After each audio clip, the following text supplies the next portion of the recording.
মানব আকৃতি বিশিষ্ট আল্লাহর পায়ে সেজদার মাধ্যমে মৃত্যুর পর ঈমান পরীক্ষা করা হবে। দেখি কোরআনে কি বলে। প্রত্যেক জীবের মৃত্যুর পর পুনর্জীবিত করে তাকে প্রভুর কাছে প্রত্যানীত করা হবে। সূরা আনামের আয়াত নম্বর 36, সূরা সেজদার আয়াত 11, সূরা আনামের আয়াত 62। তখন তার সম্মুখে থেকে সকল পর্দা উন্মোচিত হবে এবং তার দৃষ্টি প্রখর করা হবে। সূরা কাফ আয়াত 22। তখন প্রভুর দিকে সে এক দৃষ্টিতে তাকিয়ে থাকবে। সূরা কিয়াম আয়াত 23। সেদিন কাফিররাও স্পষ্টভাবে আল্লাহকে দেখতে পাবে। সূরা মরিয়মের আয়াত 38। তখন বলা হবে, মৃত্যুর পূর্বে তোমরা যা কিছু দেখিতে কামনা করতে আজ সব দেখলে তো। সূরা ইমরান আয়াত 143। তখন তারা বলবে, আমরা সব দেখলাম এবং শুনলাম এবং প্রভুকে বিশ্বাসও করলাম। সূরা সেজদার আয়াত 12। তখন বলা হবে, তোমাদের আজকের বিশ্বাস কবুল করা হবে না। সূরা সেজদার আয়াত 29। তবে যারা পূর্ব থেকে এহেন দেখে বিশ্বাসী ছিল তাদেরটা বিশ্বাস কবুল করা হবে। সূরা আনামের আয়াত নম্বর 158। তখন তারা আত্মপক্ষ সমর্থনের যুক্তি প্রদর্শন করবে। সূরা নাহলের আয়াত 111। এবং বলবে, হে প্রভু, আমরা তো পূর্ব থেকেই বিশ্বাসী ছিলাম। সূরা সেজদার আয়াত 12। তখন বলা হবে, তোমরা বিশ্বাসী ছিলে বলেই তোমাদেরকে ছেড়ে দেওয়া হবে না ঈমান পরীক্ষা না করে। সূরা আনকাবুত আয়াত 2। শুধু মৌখিক ঈমান পরীক্ষা করবে না, বরং ঈমান অনুসারে পূর্বে কর্ম পরীক্ষা করা হবে। সূরা ইউনূসের আয়াত 30। আর এমন একটি কঠিন পরীক্ষা করা হবে যে পরীক্ষায় কারা প্রকৃতপক্ষে ইবলিসের অনুসারী ছিল তারা ধরা পড়বে। সূরা কালাম আয়াত 6। আর সেই পরীক্ষাটি এমন একটি কঠিন পরীক্ষা হবে যে সেটায় শুধু জালিমরাই আক্রান্ত হবে না, বরং নামধারী লেবাসধারী মুমিনরাও আক্রান্ত হবে। সূরা আনফালের আয়াত নম্বর 25। আমরা নিশ্চিত যে সেদিন আল্লাহ পাক মানব আকৃতিতে উপস্থিত হবেন এবং সাক্ষাৎ দিবেন। তখন আল্লাহর পা উন্মোচন করা হবে এবং সেজদা দিতে বলা হবে, তারা সক্ষম হবে না। সূরা কালামের 42 নম্বর আয়াত। কারণ তারা দুনিয়াতে আদম কাবায় আল্লাহকে সেজদা করে নাই। তখন তারা আত্মপক্ষ সমর্থনে আবার যুক্তি প্রদর্শন করে বলবে, নাহল সূরা 11 নম্বর আয়াত, আমরা তো দুনিয়াতে আল্লাহকে সেজদা করেছি, তাহলে আজ কেন আমরা সেজদা দিতে সক্ষম হতেছি না? তখন তাদের যুক্তি এইভাবে খণ্ডিত হবে যে যেহেতু আসমান ও জমিনে যা কিছু আছে সকলেই আল্লাহকে সেজদা করে। সূরা রাদের 15 নম্বর আয়াত। সেই আয়াত অনুসারে ইবলিসও আল্লাহকে সেজদাকারী, তোমরাও আল্লাহকে সেজদাকারী।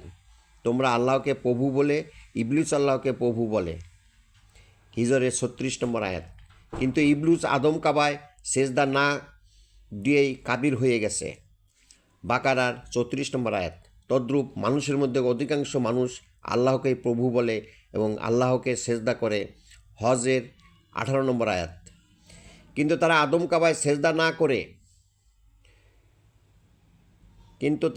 কাবায় সেজদা করে না, ফলে তারা ইবলিসের অনুসারী কাফির হয়ে গেছে। এই জন্য আল্লাহ পূর্বেই তোমাদেরকে সতর্ক করেছে। সূরা কাফের 28 নম্বর আয়াত, যে তোমরা আল্লাহর কাছে পরিপূর্ণভাবে আত্মসমর্পণ করো, কিন্তু কোনো বিষয়ে ইবলিসের অনুসরণ করো না। সূরা বাকারার 208 নম্বর আয়াত। তোমরা আল্লাহকে ইবলিসের কায়দায় সেজদা দিয়েছ ঠিক, কিন্তু তোমাদের বলা হয়েছিল আদমের নিমিত্তে সেজদা করো। আরাফের আয়াত 11। কিন্তু তোমরা তা করনি, বিদায় আজ এই আদম আকৃতি বিশিষ্ট প্রকাশ্য আল্লাহর পায়ে সেজদা দিতে সক্ষম হতেছ না। ইবলিস আদম কাবায় আল্লাহকে সেজদা করেনি, বিদায় আজ ইবলিস অনুসারী কাফিরদের ঈমান পরীক্ষা করার লক্ষ্যেই মানব আকৃতি বিশিষ্ট আল্লাহর পায়ে সেজদা করার ব্যবস্থা করা হয়েছে। তোমরা দুনিয়াতে আদম কাবায় সেজদা না দিয়ে ইবলিসের অনুসারী বলে প্রমাণিত বিধায় আজ আল্লাহর পায়ে সেজদা দিতে সক্ষম হচ্ছ না। যখন তোমরা নিরাপদ ছিলে তখন তোমাদেরকে আহ্বান করা হয়েছিল এই সেজদা দিতে, তোমরা তখন এই সেজদা করনি বিধায় আজ আল্লাহর পায়ে সেজদা করিতে সক্ষম হচ্ছ না। সূরা কালামের 43 নম্বর আয়াত। বর্তমানে এক শ্রেণীর মানুষ আছে, তারা এই ঘটনা মিথ্যা প্রমাণ করার লক্ষ্যে নিম্নলিখিতভাবে আত্মপক্ষ সমর্থন করে যুক্তি প্রদর্শন করে বলে, আদম কাবায় সেজদা হুকুম তো শুধু ফেরেশতাদের জন্য ছিল, আদমের জন্য ছিল না বিধায় আমরা ওই সেজদা করিনি। তোমরা এমনটি তর্ক করবে বিধায় তোমাদেরকে পূর্বেই সতর্ক করা হয়েছিল যে ইবলিস জিন জাতীয়। সূরা কাহাফ আয়াত 50।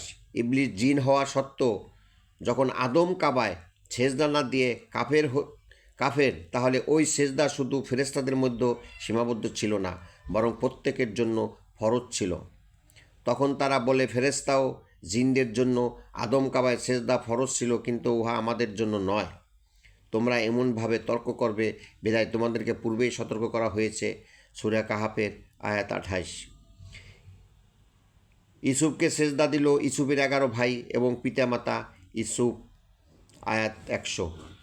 তখন তারা বলে ওঠা ছিল ইউসুফকে নবী হিসেবে সম্মানজনক সেজদা, আর ওই সকল সেজদার আয়াতগুলো রহিত করা হয়েছে। তোমরা এমনই তর্ক করবে বিধায় তোমাদেরকে সতর্ক করার লক্ষ্যে পূর্বেই বলা হয়েছে যে সম্মানজনক কোনো সেজদা নেই, কারণ সকল সেজদা একমাত্র আল্লাহর জন্য। সূরা জিন আয়াত 18। আর কোনো আয়াত রহিত করা হয়নি। বাকারা আয়াত 106। তখন তারা আত্মপক্ষ সমর্থন করে পুনরায় যুক্তি প্রদর্শন করে বলবে, আদম কাবায় সেজদার বিধায় আদম থেকে ইউসুফ পর্যন্ত চালু ছিল, তারপরের থেকে আদম কাবায় সেজদার বিধান নেই। কথাটা ঠিক নয়, কারণ আল্লাহর বিধানের কোনো পরিবর্তন নেই। এ বিষয়ে আল্লাহ বলেন, হে মুহাম্মদ সাল্লাল্লাহু আলাইহি সাল্লাম, তোমার পূর্বে যে সকল রসুল ছিল তাদের ক্ষেত্রে যে নিয়ম চালু ছিল তোমার ক্ষেত্রেও একই নিয়ম, আমার নিয়মের কোনো পরিবর্তন নেই। বনী ইসরাইল আয়াত 77। কাজেই আল্লাহ সেদিন বলবে, তোমরা নিরাপদ থাকা অবস্থায় প্রকাশ্য আল্লাহর পায়ে সেজদা দাওনি বিদায় আজ সেজদা দিতে সক্ষম হচ্ছ না। সূরা কালামের আয়াত 43।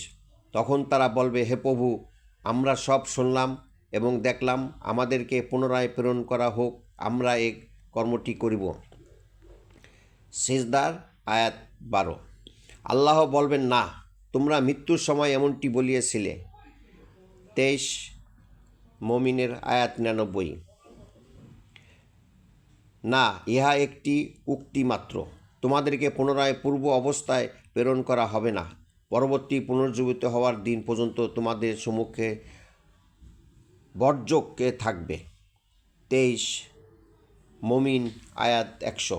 অতএব পবিত্র কোরআন মোতাবেক মানব আকৃতি বিশিষ্ট আল্লাহর বিশ্বাস ব্যতিরেকে মানুষের জন্য মুক্তির কোনো পথ নেই, আর ঈমান আনা এবং মুক্তির পথ কেবলমাত্র সম্যক গুরু তথা রসুলের সঙ্গ ধারণ করে আল্লাহর পরিচয় লাভ করা।